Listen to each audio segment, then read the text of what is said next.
Thank you so much. Thank you, President Rife. And mostly thank you to the class of 2016. It is such an honor to be part of your day. It's an honor to be here with you, with your friends, your professors, and your parents. But let's be honest, this is an honor I didn't really earn. I'm just going to put that out there. I mean, I've seen the list of previous commencement speakers, Nobel Prize winners, the UN Secretary General, President of the World Bank, President of the United States. And who did you get? The guy who did the voice for a cartoon horse. If you're wondering which cartoon horse, that's Spirit, Stallion of the Cimarron, a movie some of you might have grown up watching. It's definitely one of my best performances as a cartoon horse. Well, look, I don't even have a college degree. As you might have heard, I went to Harvard. I just didn't graduate from Harvard. I got pretty close, but I started to get movie roles, and I didn't finish all my courses. But I put on a cap and gown, and I walked with my class. My mom and dad and brother were there and everything. I just never got an actual degree. You could say I kind of fake graduated. So you can imagine how excited I was when President Rife called to invite me to speak at the MIT commencement. And then you can imagine how sorry I was to learn that the MIT commencement speaker does not get to go home with a degree. So yes, for the second time in my life, I am fake graduating from a college in my hometown. And my mom and my dad and my brother are here again. And this time I brought my wife and my 4 kids. So welcome, kids, to your dad's second fake graduation. You must be so proud. So as I said, my mom is here. She's a professor, so she knows the value of an MIT degree. She also knows that I couldn't have gotten in here. I mean, Harvard, you know, barely. Or a safety school like Yale. Look, I'm not running for any kind of office. I can say pretty much whatever I want up here. No, I couldn't have gotten in here, but I did grow up here. I grew up in the neighborhood, in the shadow of this imposing place. My brother Kyle and I and my friend Ben Affleck, brilliant guy, good guy, never really amounted to much. We all grew up right here in Central Square, children of this sometimes rocky marriage between this city and its great institutions. To us, MIT was kind of like the man, this big, impressive, impersonal force. At least that was our provincial, knee-jerk teenage reaction, anyway. And then Ben and I shot a movie here. And one of the scenes in Good Will Hunting was based on something that actually happened to my brother, Kyle. He was visiting a physicist that we knew at MIT, and he was walking down the infinite corridor.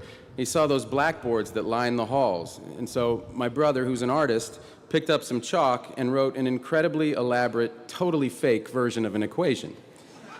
And it was so cool and completely insane that no one erased it for months. This is a true story. Anyway, Kyle came back and he said, "You guys, listen to this. They've got blackboards running down the hall because these kids are so smart. They just need to, you know, drop everything and solve problems." It was then we knew for sure we could never have gotten in. But like I said, we later made a movie here which did not go unnoticed on campus.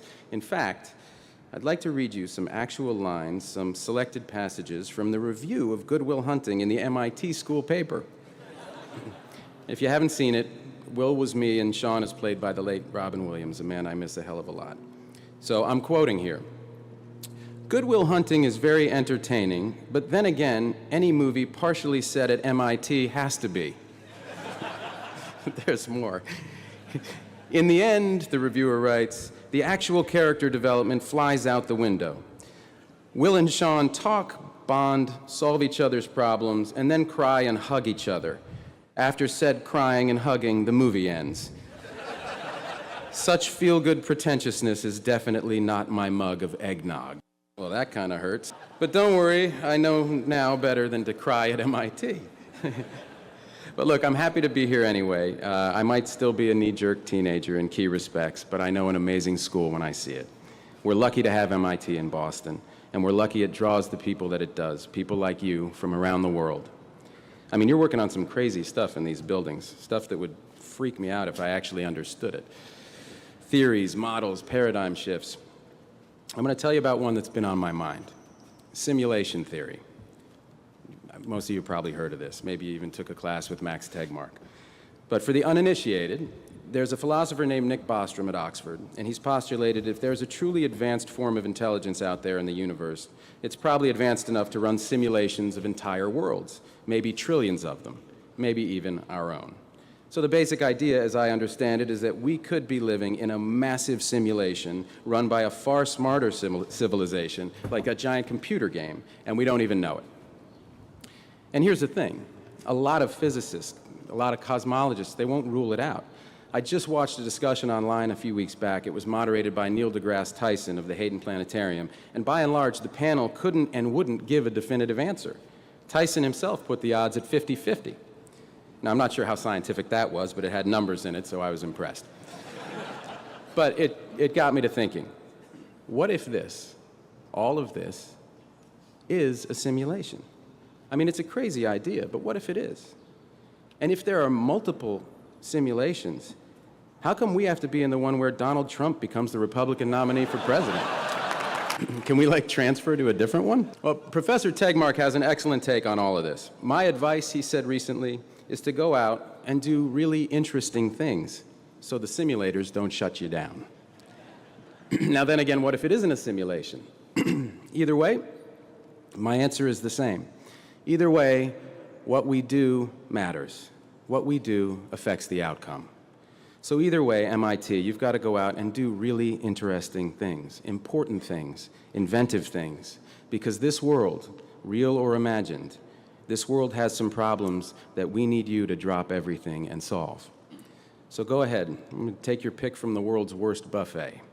Economic inequality, that's a problem. How about the refugee crisis? Massive global insecurity, climate change, pandemics, institutional racism, a pull to nativism, fear-driven brains working overtime.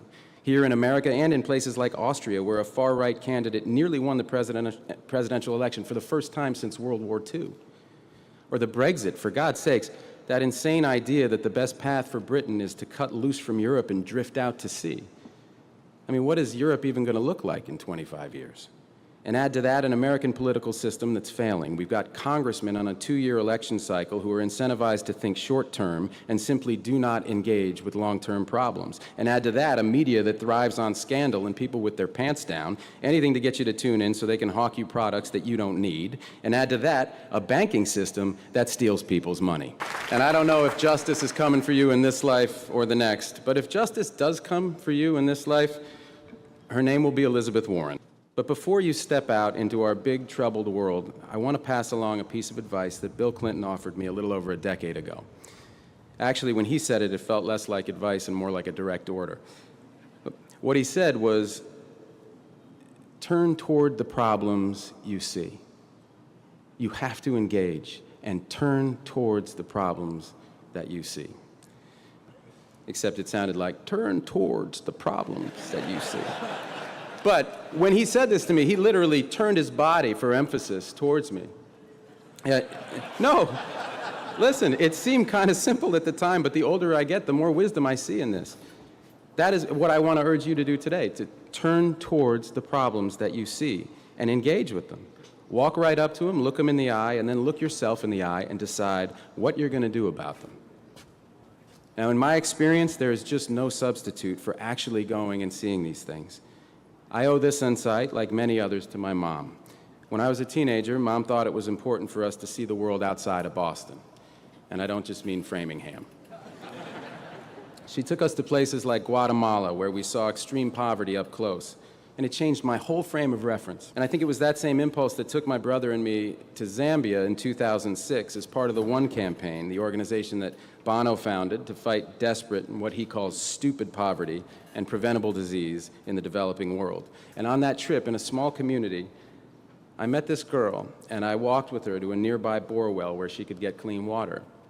She'd just come home from school, and I knew the reason that she was able to go to school at all was clean water. Namely, the fact that it was available nearby, so she didn't have to walk miles back and forth all day to get water for her family like so many girls and women do around the world. So I asked her if she wanted to stay in her village when she grew up, and she smiled and said, no, I want to go to Lusaka and become a nurse.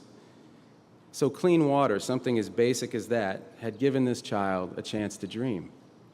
And as I learned more about water and sanitation, I was floored by the extent to which it undergirds all these problems of extreme poverty.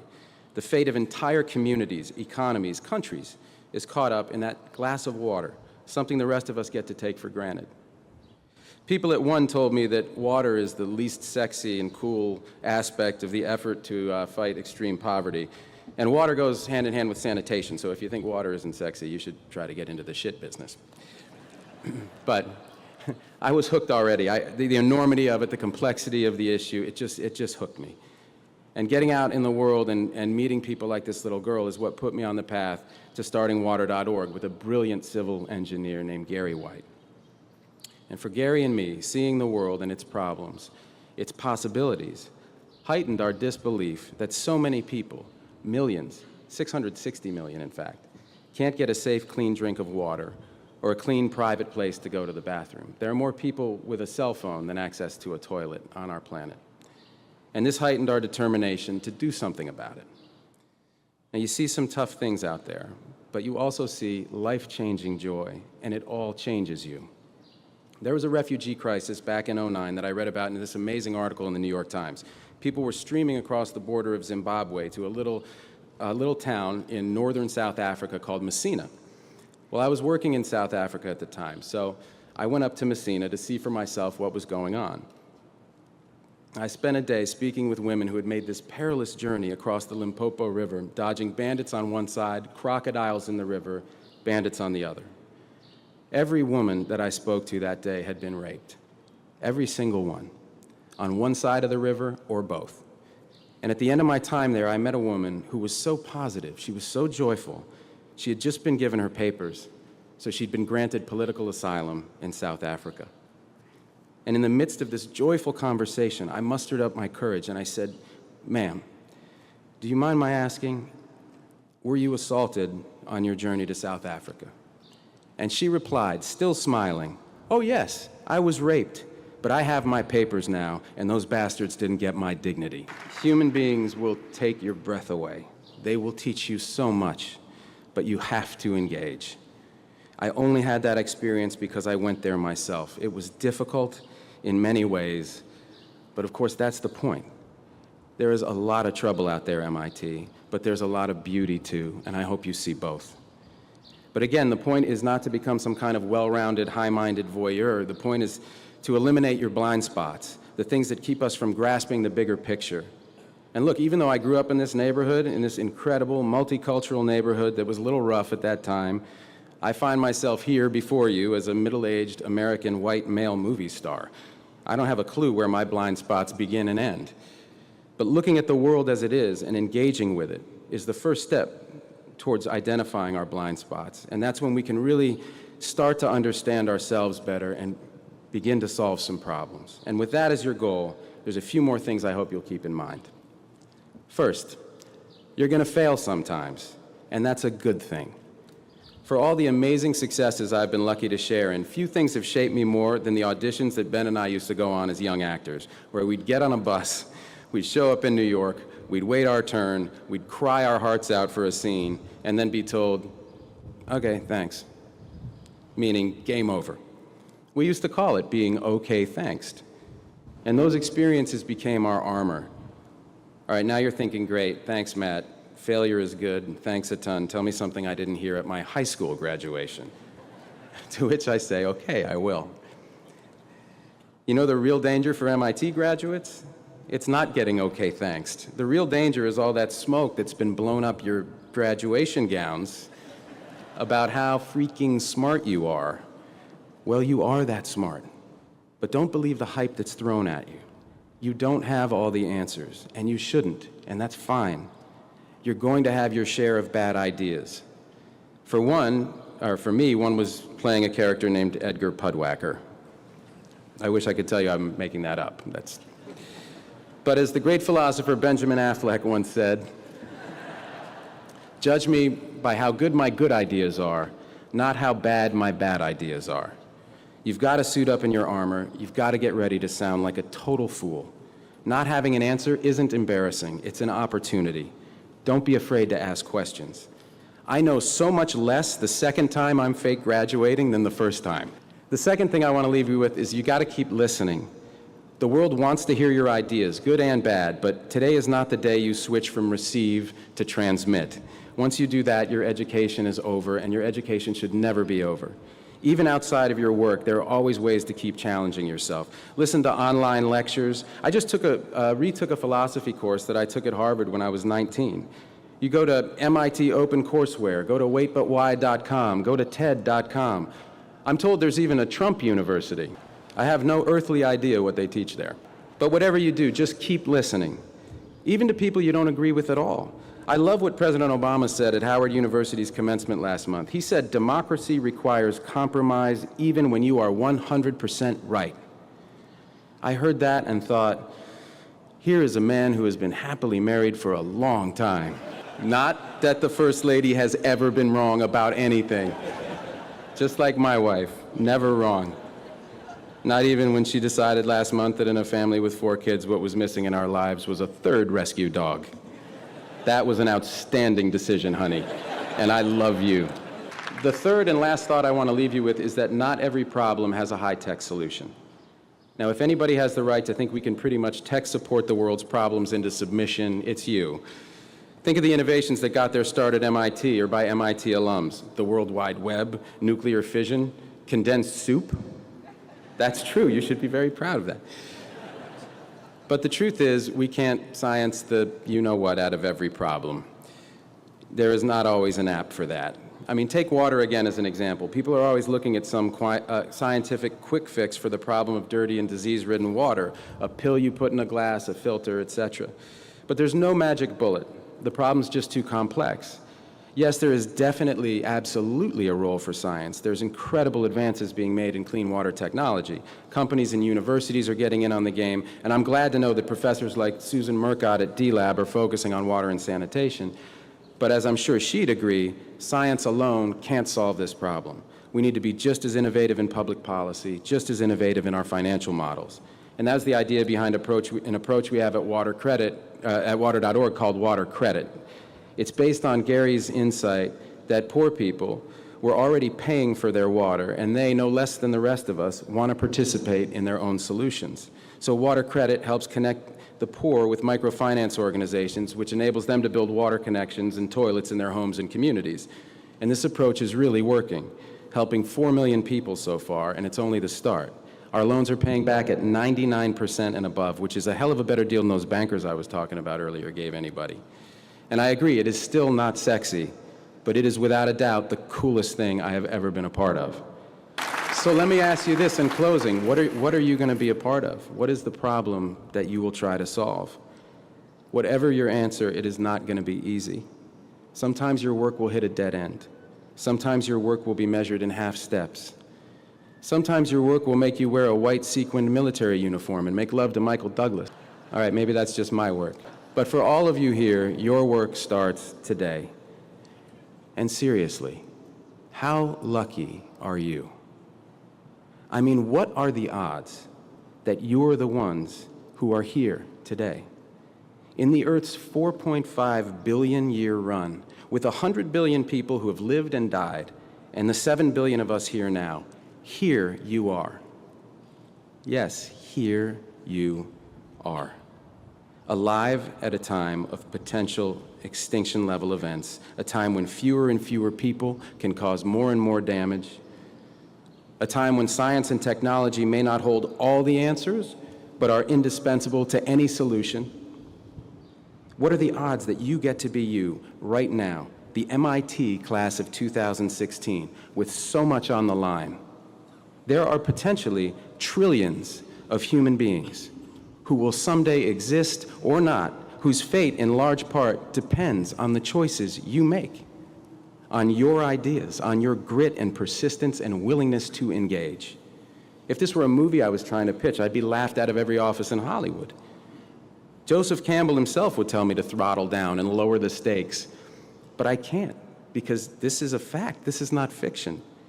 This improbable thing is actually happening. There is more at stake today than in any story ever told. And how lucky you are that you're here and you're you.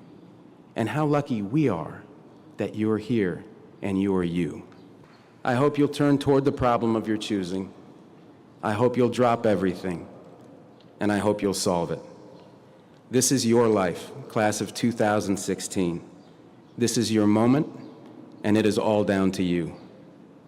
Ready, player one, your game begins now. Thank you. Congratulations.